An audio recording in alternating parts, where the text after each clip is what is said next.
왜 가난은 반복되는가? 왜 어떤 사람은 평생 돈 문제에서 벗어나지 못할까요? 더 열심히 사는데도 왜 항상 같은 자리일까요? 많은 사람들은 이렇게 말합니다. 환경 때문이다. 기회가 없어서다. 그런데 이건 반만 맞는 말입니다. 성경은 훨씬 더 불편한 이야기를 합니다. 가난은 외부 문제가 아니라 반복되는 패턴이다. 우리는 가난을 이렇게 생각합니다. 돈이 부족한 상태, 수입이 적은 상태. 하지만 성경은 다르게 정의합니다. 잠언에서는 가난을 단순한 결과로 보지 않습니다. 행동이 쌓여 만들어진 결과로 봅니다.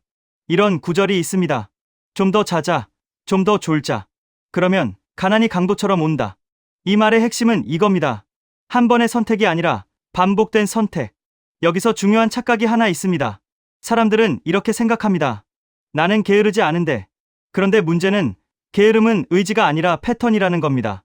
예를 들어 늦게 자고 늦게 일어나는 습관, 계획 없이 소비하는 습관, 즉흥적인 선택을 반복하는 습관.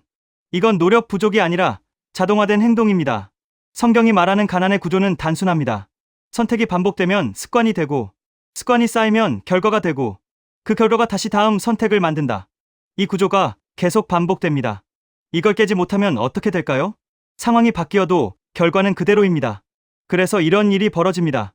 돈을 벌어도 다시 없어지고, 기회가 와도 잡지 못하고, 같은 실수를 계속 반복합니다.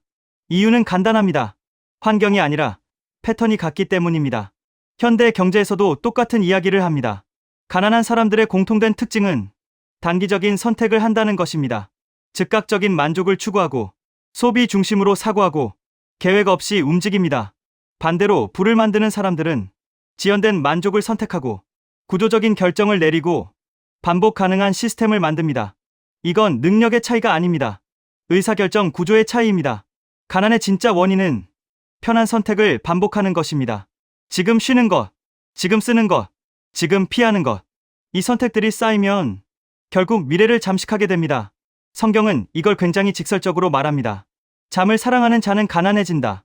이건 단순히 잠에 대한 이야기가 아닙니다.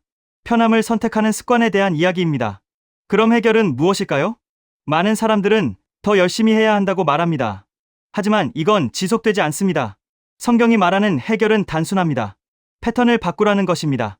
작은 행동부터 수정하고 반복 가능한 루틴을 만들고 감정이 아니라 구조로 움직여야 합니다. 의지를 믿는 것이 아니라 시스템을 만들어야 합니다. 가난은 단순히 돈의 문제가 아닙니다.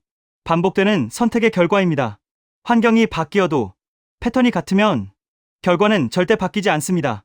그래서 질문을 바꿔야 합니다. 왜 나는 돈이 없을까가 아니라 나는 어떤 선택을 반복하고 있는가? 그리고 성경은 이 부분을 이렇게 말합니다. 잠언 6장 10절에서 11절입니다. 좀 더 자자, 좀 더 졸자. 손을 모으고 조금 더 누워있자 하면 내 빈궁이 강도 같이 오며 내 곰핍이 군사같이 이르리라. 이 말은 단순히 게으름을 지적하는 것이 아닙니다. 작은 선택이 반복되면 결과는 반드시 따라온다는 의미입니다. 인생은 한 번의 선택으로 바뀌지 않습니다. 반복이 바꿉니다. 지금 당신의 삶을 만들고 있는 것은 한 번의 결심이 아니라 매일 반복되는 선택입니다. 오늘 하루를 바꾸는 것이 아니라 반복되는 패턴 하나를 바꿔보십시오. 그게 인생을 바꾸는 시작입니다. 오늘 반복되는 가난을 끊어버리는 결단을 해보는 건 어떨까요?